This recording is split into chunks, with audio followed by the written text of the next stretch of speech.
Hey everyone, welcome back to J-Face Games. Today's a quick video on sort of some of the thoughts I've been having about the game recently. I've been just kind of asking myself some questions and working on some small little things here and there, and so I'm just going to kind of show you some of those things I've been working on. So the first one was there's a Matt Colville video, which I'll probably put a picture up right here, where he talks about goals.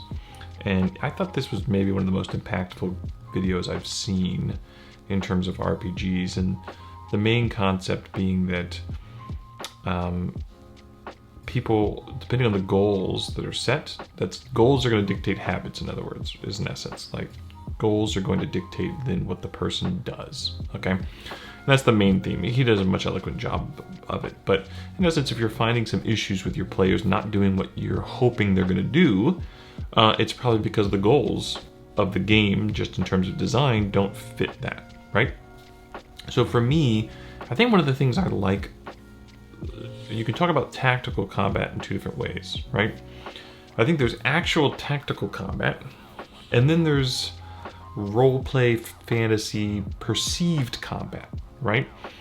I mean, and so the two would be like actual tactical combat. It might be like, you know, a tabletop miniatures game where you have like, I'm gonna turtle and I'm gonna really set up these little walls and turtle and create a funnel and things just kind of come in and die one at a time. That's very tactical, but it's very boring from like an RPG, like from a role-playing scenario, unless there's like a lot of theme going on, that can be very boring, right? So that's actual tactical, right? And then there's this perceived tactical where it's like, I'm doing things and I'm moving. Yeah, maybe it's not the most efficient use of perfect like character build and team build and etc., but you can still feel very tactical in the decisions you're making. I don't know if that makes sense, but that's where my head's gone in terms of, I think that I'd like a game that maybe it's more perceived that it's tactical what's happening. And so with that in mind, I like movement. I like people moving around. I like people, you know, I'm going in, I'm coming out, and I'm moving here. And maybe that's not tactical in the sense of this, like, you know, 300 where we're just going to create a shield wall. But I think that there's this interesting, like, thematically or visually, it feels tactical because there's a lot of stuff going on. So then what that made me think of is, well, going back to that Matt Colville concept of if I think that a perceived tactical game is a lot of movement, lots of moving parts and sort of reacting to movements, then my goals that I should set for my players is, in essence, reasons to want to be in different positions, right? Now, positions in this sense would be the status locations, you know, engaged or close. I'm adding something called behind, nearby, short distance, and long distance, right? So now if you want this perceived tactics, and I want my players to want to move around, I've got to determine different benefits as to why you'd want to be in these different locations. So for me, engaged, the reason you'd want to be engaged is, in essence, you want to keep them with you.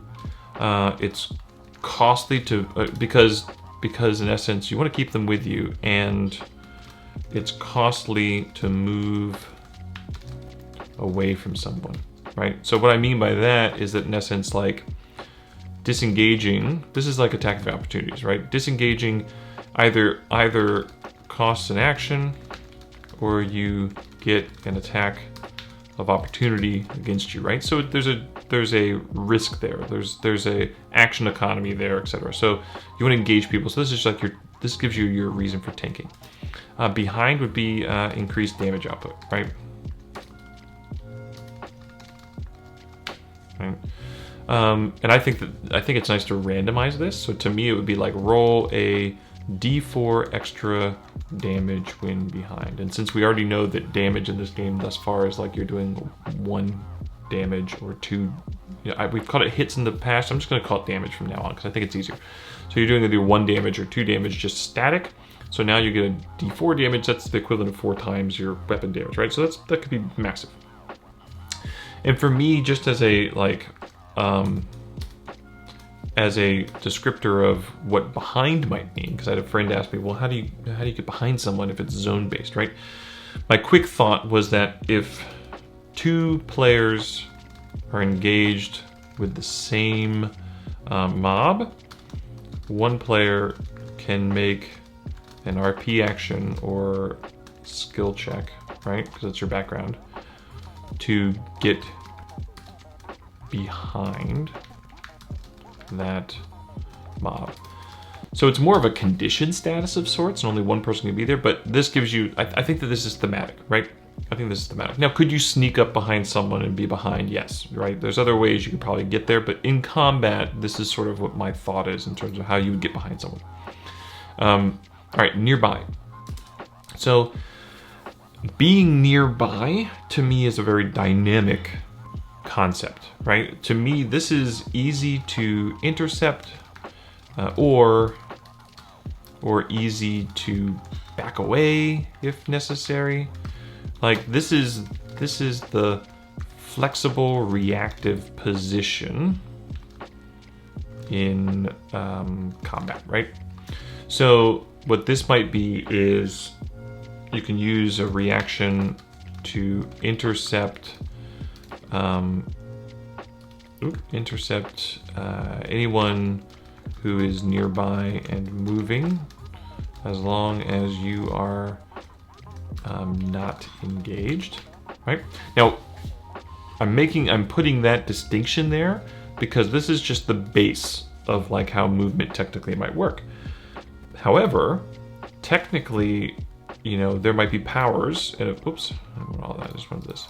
Technically, there might be powers later that change these, right? So if someone's tanky, maybe they can still intercept someone with a reaction, even if they're engaged themselves, right? Because that's what they're designed to do, right?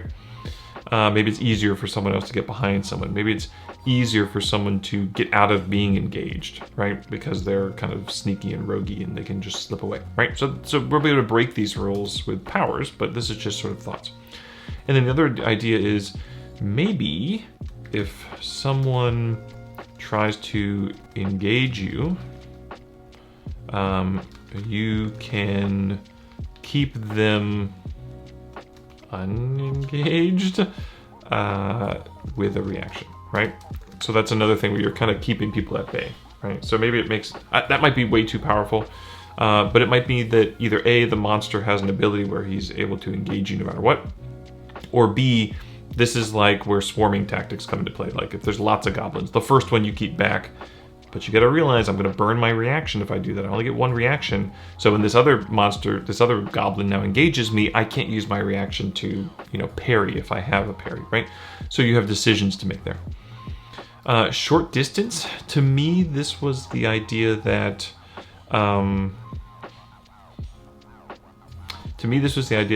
it's a supportive ranged attack role or position. It's for helping the melee, right? So it's suppressive in nature. Let's spell suppressive from. Think of it as like suppressive in nature, but more so to buff your ally, right? So this is suppressive in nature, meaning you're buffing your ally, you're helping them out, okay? And this might look like giving a friend advantage against a certain monster on an attack roll, or using an action to increase the teamwork die or party die, right? I think I'm going to change it to party die, but I'll give you reasons why later on. So now you have this idea that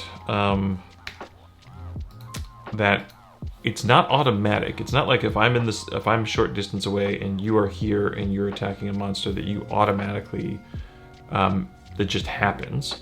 It's now I have an action that I can do that, right? Like I can just burn one of my actions and say I'm going to give you advantage because I'm adding suppression, or maybe what I say is I'm going to suppress that foe. So I'm doing something, right? And then what would be cool is you have feats like maybe someone with a pole arm if they have the right feat, they can be a short distance and do this sort of supportive, suppression sort of role. And then finally, long distance to me is CC style of ranged. So it's more trying, and we'll say more trying to keep people away from where you are. So it's suppressive in terms of locking positions. Now, obviously, the other benefit being long range is that you're attacking from long range. You're going to be there because you've got some sort of bow or something like that. But maybe just being long range, if you have a ranged weapon, you can use an action to suppress someone, right? And so maybe it's like, can use a reaction to keep people from moving into a short ranged position from where you are, right? So they can't get to that short range position. You use it. Now, granted, if more people rush you, you've only got one reaction. So maybe there's like a ranger volley type character who they use that reaction and they can suppress, 2 to 3 people, right?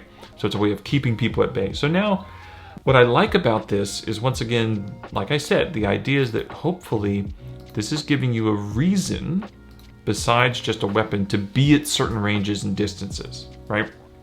Because the ranges you have from people have roles in essence. Now, what's going to be crazy is that it's a dynamic fight. So it's like this monster might be, I might be a short distance from this monster and this friend, but I'm engaged. So something's on me. So I've got to figure out what that means, right? So the next question, which I haven't fully flushed out yet, but the next question is reasons to want to change your position, right? Because I want to have it so that, yes, there's now a good reason for me to be in a position, but I don't want to, I want to give some sort of benefit to players if they move from position to position, if they're moving around, if it's dynamic. Now, there are obviously still positions just to hunker down in one spot, but I also want to give the idea of, oh, now if I move into engage, this is going to happen for us, right? Now, that's going to come. I'll think about that some more. If you guys have ideas, throw them out there. But one of the things is that now teamwork die to party die, right? And the main reason here is that I've read through the ICRPG book, and that thing is wonderful. And one of the things I loved about it is the Battle Fury trait, where it's, in essence, when you miss on an attack, you get a d6, and you now put that d6 on a 1 face up. And that means that now you get +1 to all your attacks until you hit, right? But if you miss again, now it goes to a 2. So now you're going to get +2 to all your attacks until you hit. And then it keeps going up, right? And I love that because nothing's worse than missing. Nothing's worse than having a sucky turn where just nothing happens. And so we already talked about the teamwork die being this die that's this cumulative pool. And right now it's a die, but it could be just chips thrown in the middle, whatever you want to use. But the idea that it's this cumulative pool that anyone on their turn can take points from it to either attack, defend, do extra damage, or to use as spark points to make attacks and stuff. But now I want to do other things with it, where maybe you also add to this die with a miss. So now if so-and-so misses on their attack, it actually goes up, right? And maybe this die is capped at a d6 or a d8, right? I had it as a d10 before, d6 or d8 cap. So now misses might increase this, right? But also positions or changing positions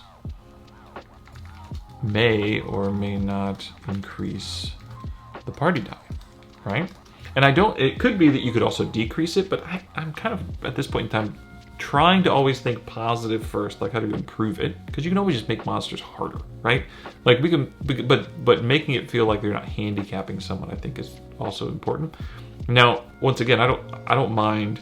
There might be other ways to give that sensation of handicapping later on in terms of destroying weapons, destroying items, draining spark points, etc. Those kind of things.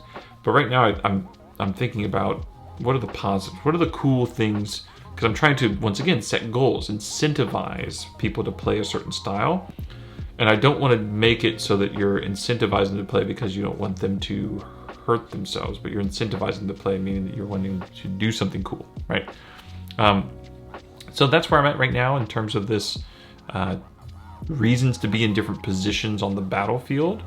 And the nice thing I think about this is it still fits into theater of the mind. You could still play this theater of the mind because it's just zone based, and it's just it's understanding the terms and then understanding what those terms mean to you. And so it still could be played theater of the mind, but I think that it's starting to give a little bit more of that, okay, it feels like there's a reason behind why I'd want to be at distances besides just I don't want to get hit and I want to do damage, right? Because that's mostly what it boils down to, is that I don't want to get hit and do damage. So anyways, hit the bell, hit the subscribe, leave some comments. I'd love to hear what you guys think, and we'll talk to you soon.